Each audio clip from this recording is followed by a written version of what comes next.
Okay, here's what we're going to do to collect homework. So before you do this, hopefully you've made a note of maybe a couple problems that you'd be interested in seeing. Okay? But before we talk about them, we're going to turn it in.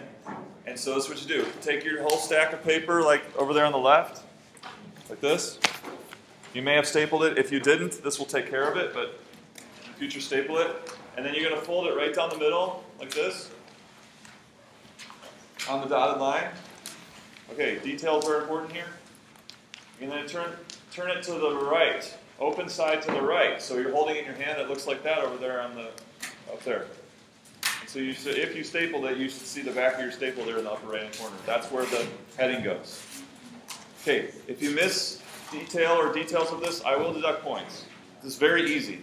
Just pay attention. It's very easy, but students just seem to blow it off and turn it to the left or put their heading somewhere else or fold it the wrong way. So do it correctly. It's very easy.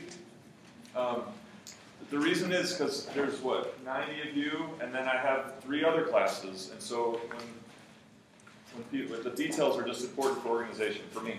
Okay? The only thing I need is your name, 170, and 95. So if you forgot to staple, your papers will still all be together. Okay? Questions about how you're doing that? Does that make sense?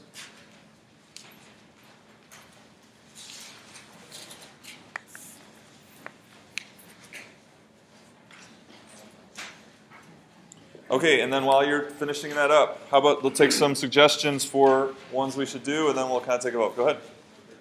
13. Other suggestions? She said 16. Take a look at these. One of the 29 through 31, just one of those options. 29 through 31. 4. Looking for consensus, okay? Looking for consensus among the class.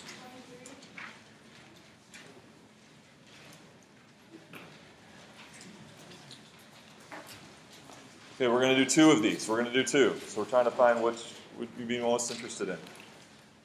So everyone can vote for 2. Everyone can vote for 2? Got your vote? Okay, all in favor of 13. All in favor of 13. Okay, that looks like about 20 of you. 16. Less. 29. Or one of these. One of 29 through 31. More. Number 4. Number 12. Number 23. Okay, I think we got it. So we're going to do 13 and then one of these. Is that right? Okay, so before I do that, go ahead and pass them on down. If you can keep them oriented as a stack together, just like that as a stack, that would help me. And you can just leave them as a stack over here on the left end.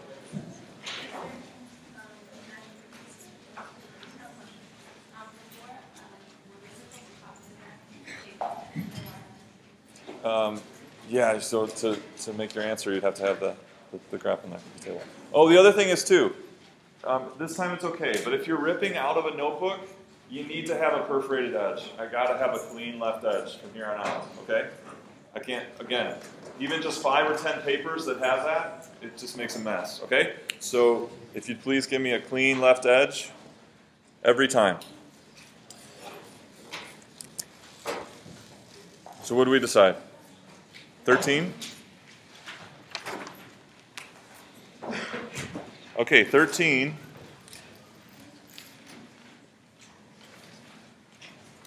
In 13, they say that it's 16 by 9, right? Okay?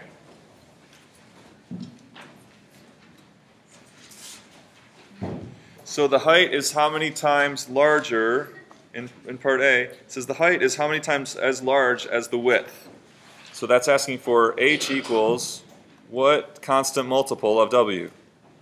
So what is our constant multiple that gives us the height if we knew the width? 16 ninths or 9 sixteenths? 9 sixteenths.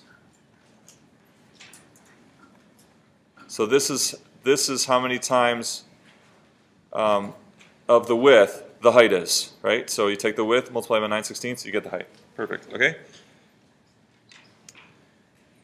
Define variables to represent the varying quantities in the situation.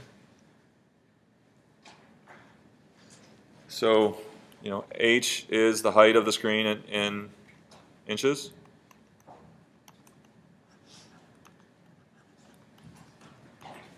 Well, the other one, is the other one different? What's that? Does B change because you're going from the size of the width of the screen? Yeah, so it'd be 16/9. W would be W equals 16/9 h, right?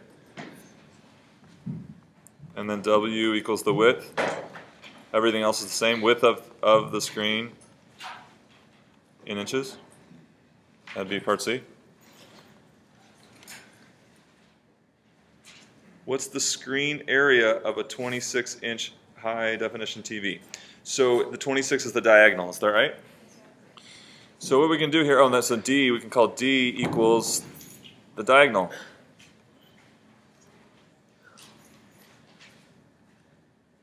Of the screen in inches. So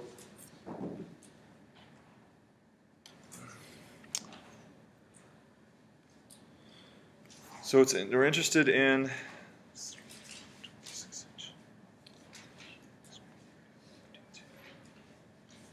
by what percentage is the area of the 52 greater than the area of the 26 HD screen? Okay, so the area of a 26, so basically what we want to do is find this diagonal length. How would we find this? If say the screen was 16/9, what would that diagonal length be? So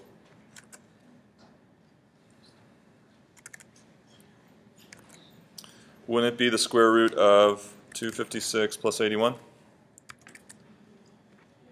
Okay, so now we have our relative size of diagonal to height to width.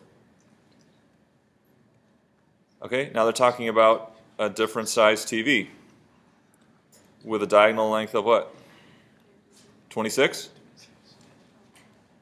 So you've got your choice. We can figure out what the scaling factor is on the diagonal, or we could, yeah, that's what we need to do. We're saying, how much did we just magnify? If there was a 16/9 TV, how much did we just magnify it to get one with a diagonal length of 26? So what is that multiplier?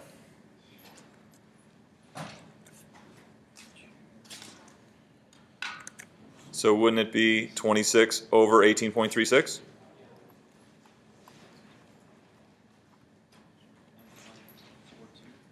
Okay, so this number is what we'd multiply say a 16/9 to get this TV, which has a 26 diagonal.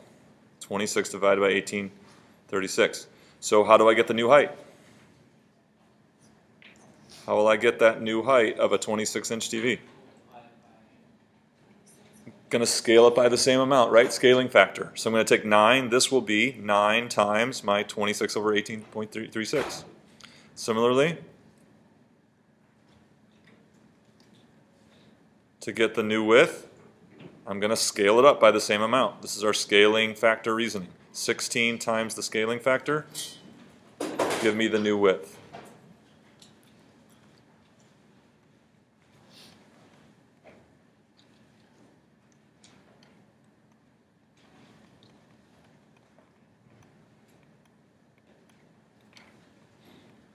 Did you get that number right there, the new width? Yeah. What is that? 22.66. Somebody else get that? And did you get the height?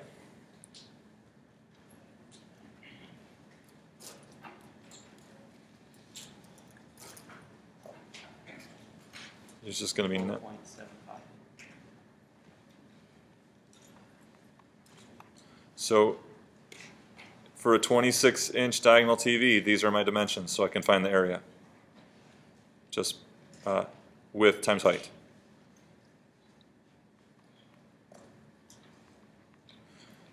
That's the general gist of this one. So I use scaling factor. Anybody have a question on those who raised their hand? Does it help with the idea of this problem? Follow-up question? What was the other one we're going to do?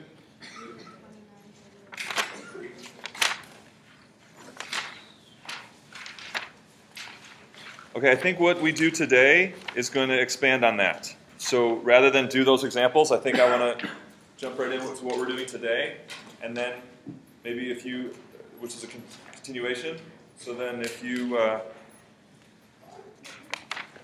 I'm happy to answer your questions on those if you still have them after today's stuff, okay? All right, so let's jump right into it. I'm going to go back to the where we left off last time.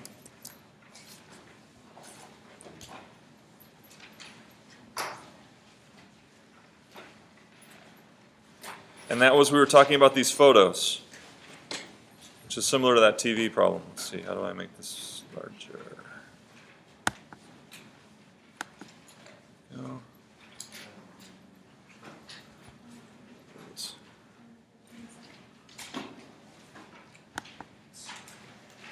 Okay, so remember we started with a photo and we were making a graph.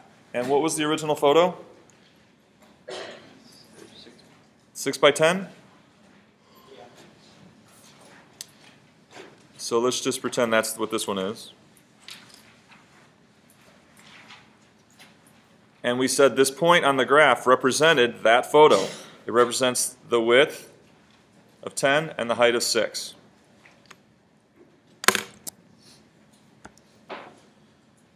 And so then a new photo with a larger width and a larger height would be represented how on the graph?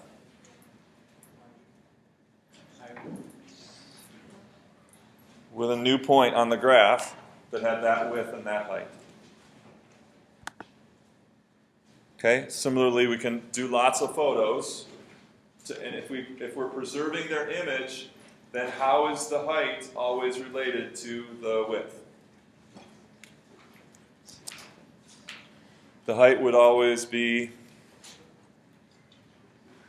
6/10. The height,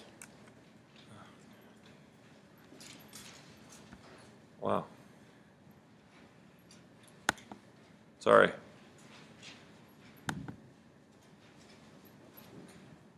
Let's try this again. Got to be in the right mode.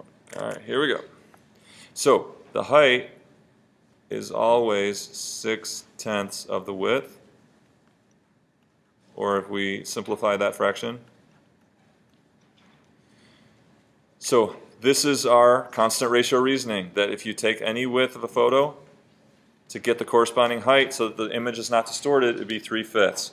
But then also, that then becomes the equation of this line. That the height, whatever height, is always 3/5 of the width. So the constant ratio reasoning then defines the graph.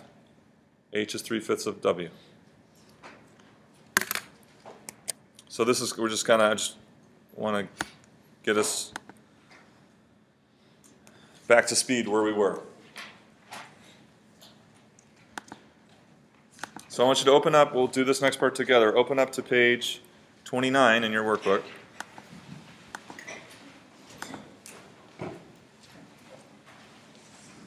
Okay, so here's that graph, and that graph is H equals 3/5 W.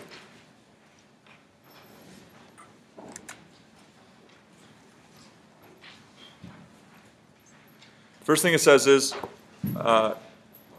find the point that represents the 5-inch wide photo by the 3-inch high photo. Go, it should take you 2 seconds. Find the point on that graph that represents the 3x5 photo.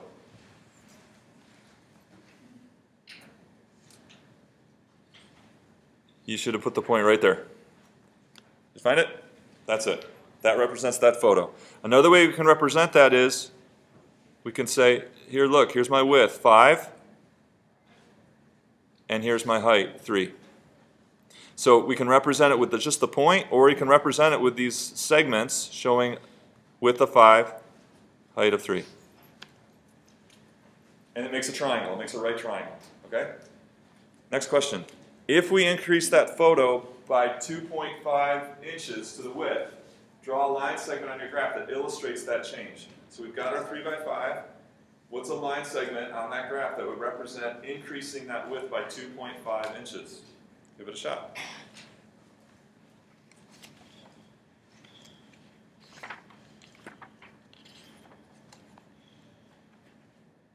And if you're not sure, maybe lightly. So if you did this,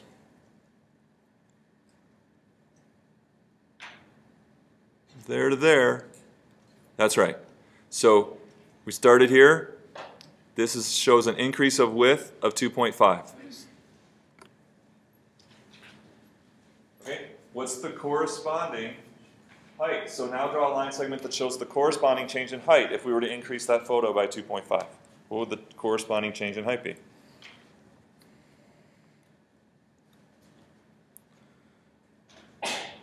Okay, you should have drawn this right here.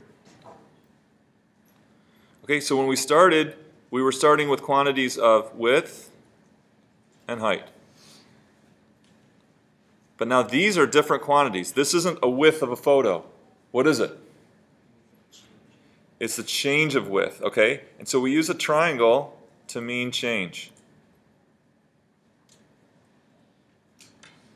So this right here doesn't represent the width of a photo. It represents a change in width from a photo to a new photo, okay? Similarly, this is the change in height.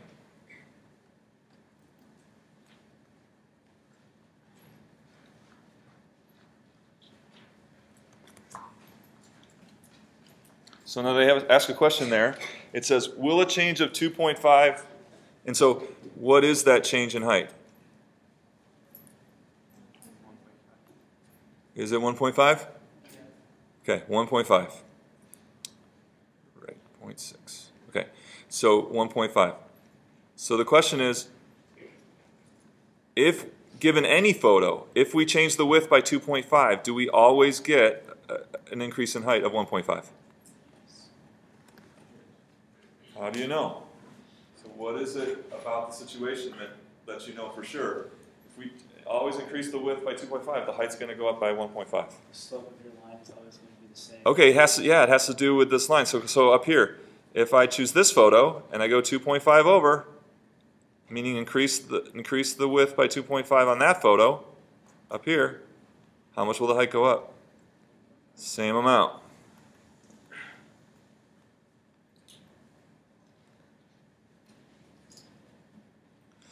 Okay, so we talked about this last time. So h is 3/5 of the width, and you can see that relative size, h, is 3/5 of w. What is delta h relative to delta w? And this was our conclusion in class, I know it was so long ago, Friday. If two quantities are proportional, then what about the changes in the quantities? Also proportional, and even better than that? What's the constant of proportionality? It's the same as the original quantities, okay? And you can see that in the graph that the relative length of these heights of these triangles is always the same to the width, whether it's a delta h and delta w or an h and a w, okay? So if they're proportional, and say I change the width by 7.5 or 3 times as much, so say I changed, from here, new color. So say I changed the width 3 times as much as before. What will happen to the height? How much will it change? 3 times as much as it did before. So if I make my delta W 7.5, my delta H is, and this is because of proportionality, right? So the changes in width, we can apply scaling factor. I scaled up the change in width 3.5, so I'm going to scale up the change in height. Also, 3. I scaled up the change in width times 3, so I also scale up the change in height times 3.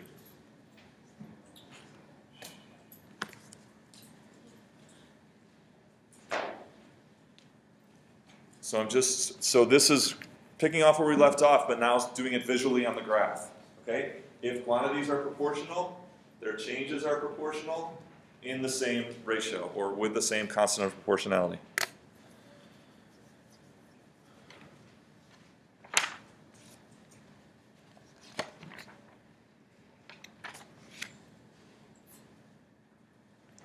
Okay, so what I want you to do is turn the page to page 30. I want you to do A through E, and then skip right to I. So do A through E. This is number 3.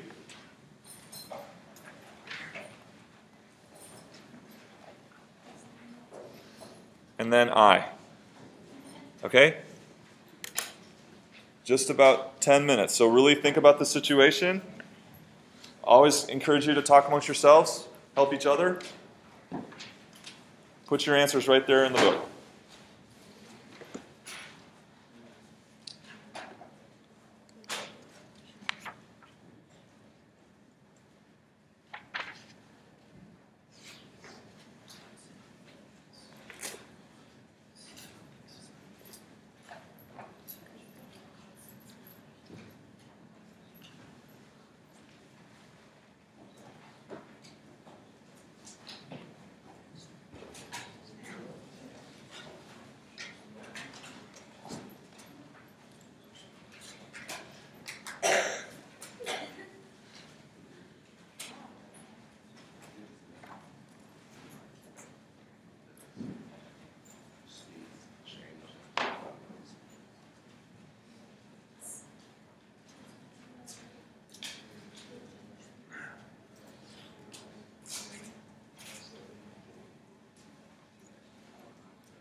So A through E, and then the graph in I. All right, I'll come around and answer any questions. Work together.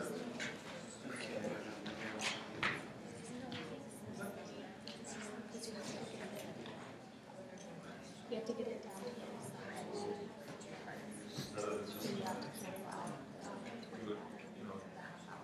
Instead of just guessing an operation.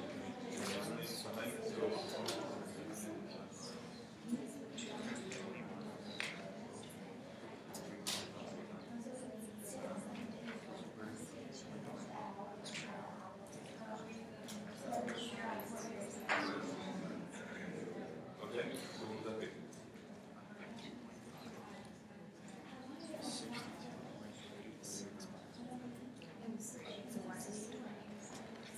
So this is the time. So this is the distance she went. So she went 2 hours, 3 hours. So in order to find the rate of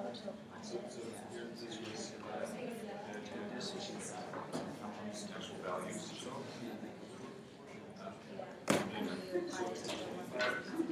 yeah, so then it says, yeah, 62 4 hours. then it's multiplied by 7. Get something from that information.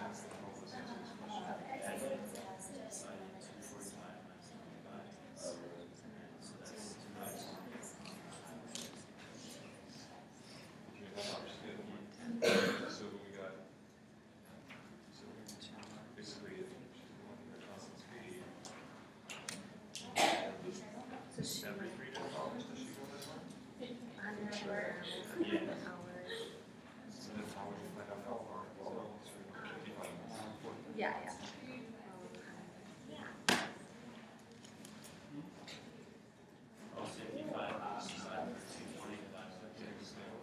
Can we get 220 and let's just say, what are we doing at 220 to get 55?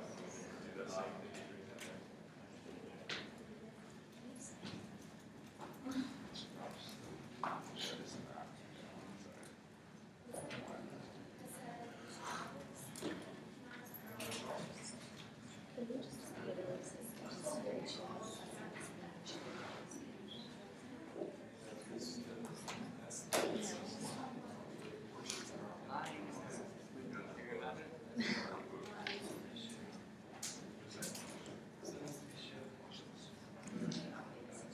Oh, shit.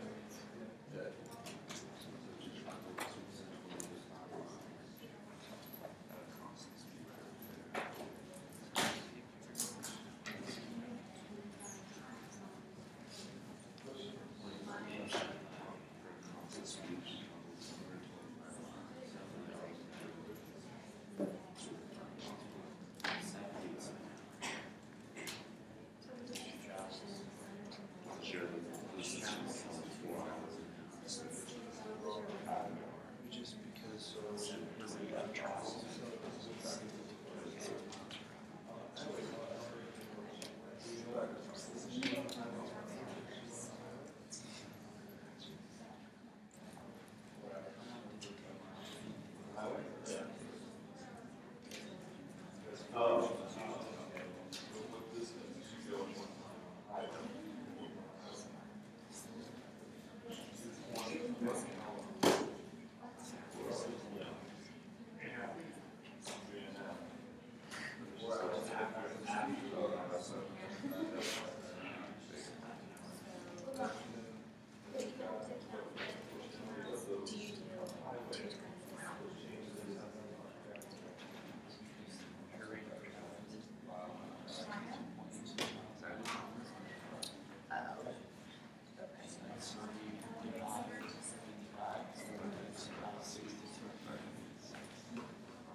So this may be a good place to start on C. So on the highway, she traveled how many miles in how many hours? And so we like the highway. Why? Because it's constant speed. So we can do a lot knowing that she's on cruise control, right? She's on cruise control. So how many miles did she travel in how many hours on the highway?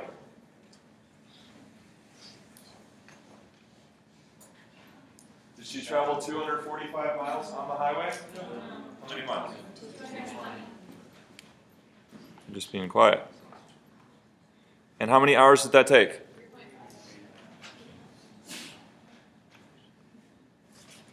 Okay.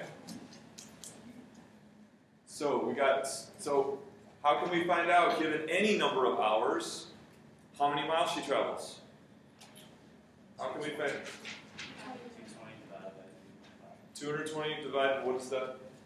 I mean, so if I wanted to know the distance,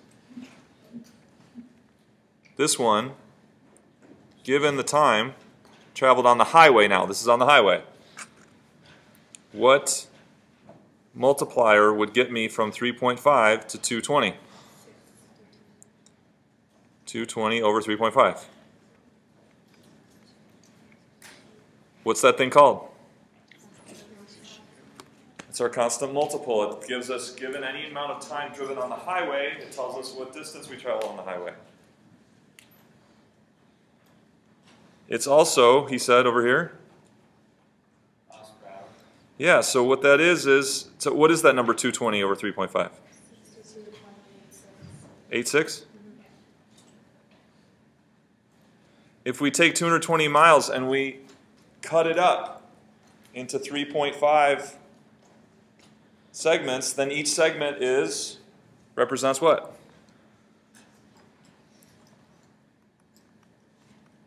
Doesn't it represent 1 hour of time?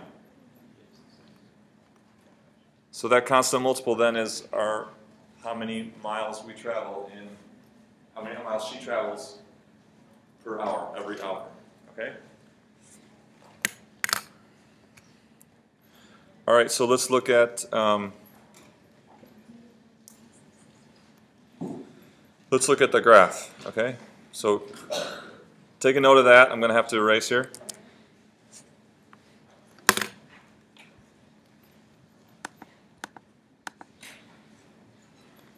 All right, so let's make a graph.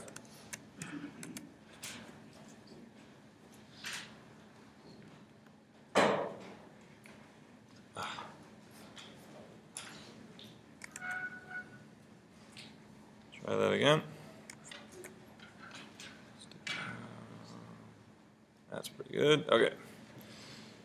So if we want this to be the time since she left home in hours, and this is the distance from home in miles.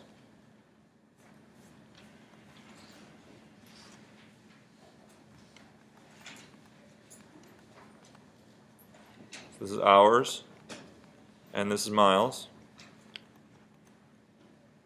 We know, first of all, that at a quarter hour, how many miles was she from home?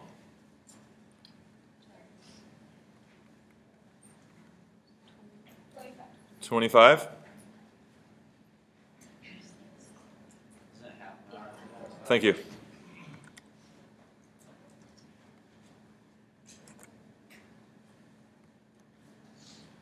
$25 So that's a point on the graph. At 1 hour, 1/2 hour from home, she's 25 miles from home. And then we also know, much later, what time?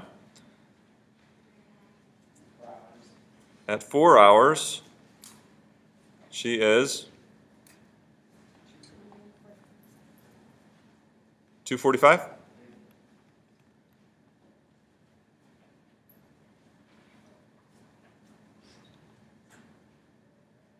Okay, constant speed.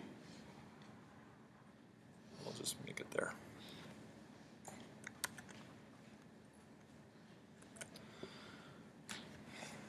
So you had a question up front at the beginning. It said, is distance from home in miles proportional to the time since she left home in hours? Are they proportional? How can we check? How can we check for proportionality of these two quantities?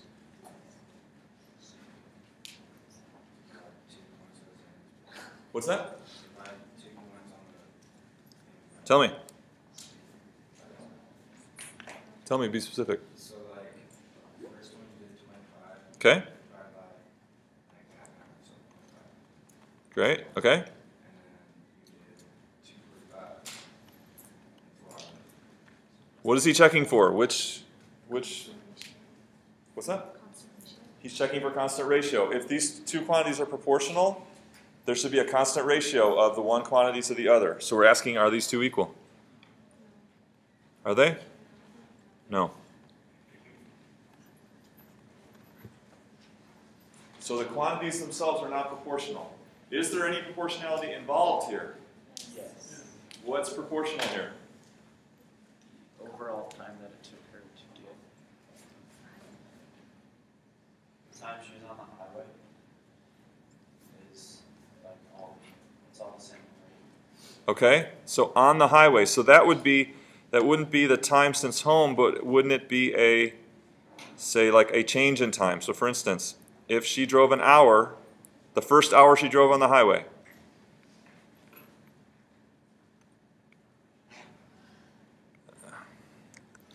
how many miles does she go the first hour she drives on the highway? 62.8. So this is 1 and 62.8. Okay, what about in the next hour? How many miles? 62.8. Every time she goes 1 hour, she goes 62.8 miles. What if she goes for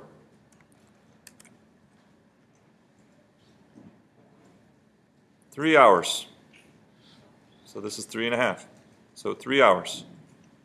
How many miles will she go? How'd you get that? 3 times 62.8. So we've got proportionality here, but proportionality of what?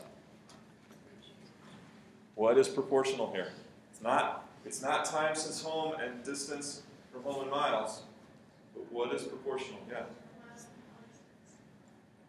So I'm asking what two quantities are proportional in this case?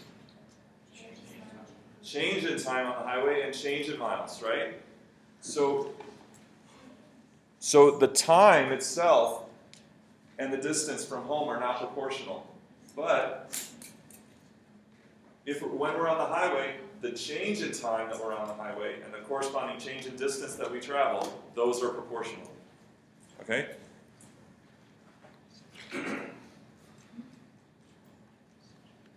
That change in distance on the highway is always 62.8 for every change in, for every hour, we're going to go 62.8 miles.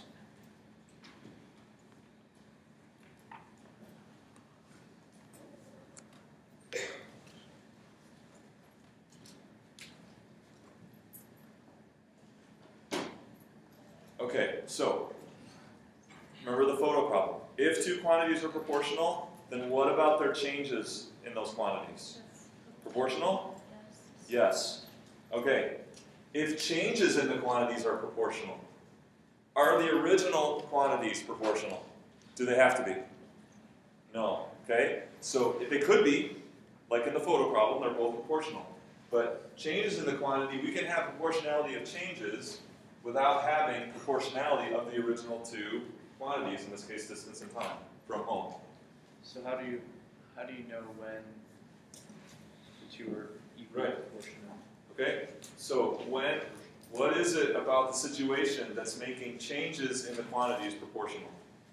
What is it in this scenario that allows us to conclude and know that the change in distance is proportional to the change in time? What about it?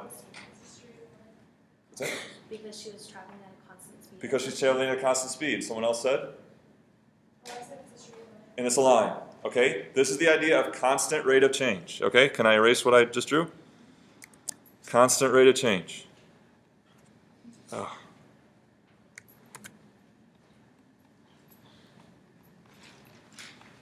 If we have constant rate of change,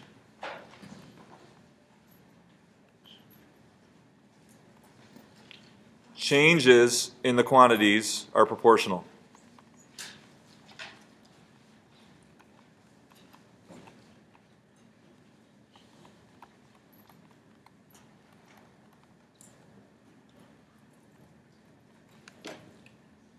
The graph of the quantities themselves is a line.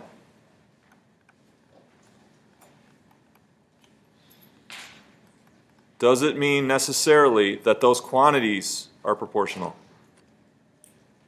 Does it mean that the quantities themselves are proportional? No, here's an example where they're not, okay? They're the one we just did.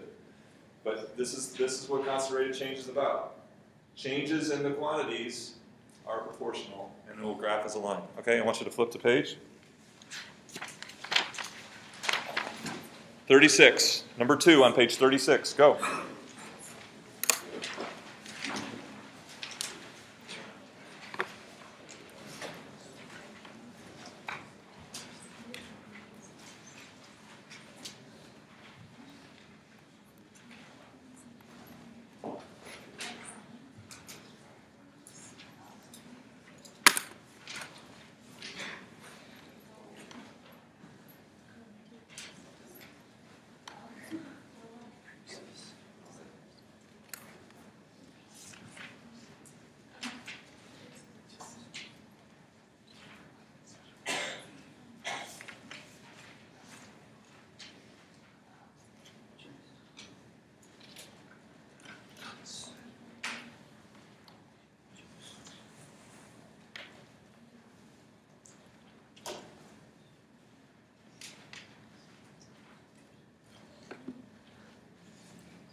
If you have questions about that previous example, you can touch me as I walk around.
Okay, lots of what about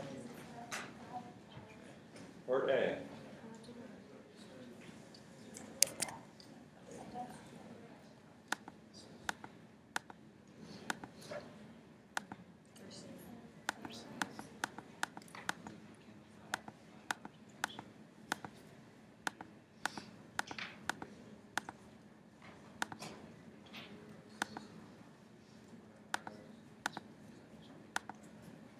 There we go. Great. Okay, so lots of you, we missed part A. In part A, it says an increase in the time spent burning of 2 hours from the given point in the graph. We want to represent that. How can we represent a change in time starting at time 3.5 here? 2 hours increase in time. Remember what we did earlier? Draw a line. It's a line segment, right? So we're going to start here. And we want it increase 2 hours. So there's 1, 2. That's part A. A line segment. That shows an increase of time, 2 hours. In 2 hours, what happens to the height of the candle? Does it go up? Height of the candle goes down. How much does it go down in 2 hours? 4.4. So in that, over that 2 hours, we can start here, we can go down 4.4. So 1, 2, 3, 4, something like this. So here's my 2 hours. What kind of quantity is that 2 hours? How could we label that quantity? T? Is it a time? Not quite. Isn't it? It's a delta T. That's a change in time. Time starts here. This is time equals 0. And in that delta T, what is delta H? Careful. Is it 4.4? If it's 4.4, the candle's getting bigger. You'd be a millionaire if you could do that. Negative.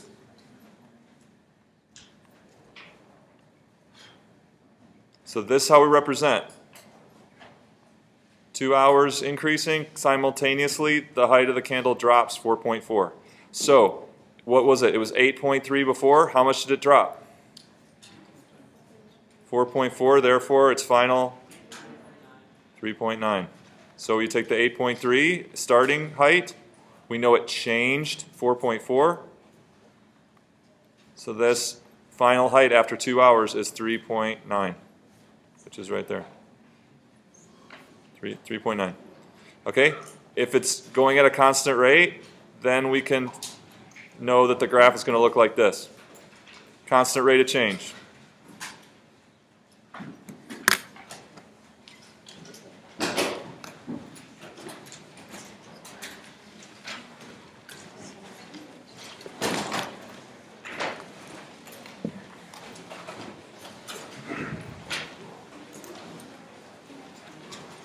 Okay, I will post next Wednesday's homework. I'll post that hopefully today. You can get going on that. I'll see you Friday.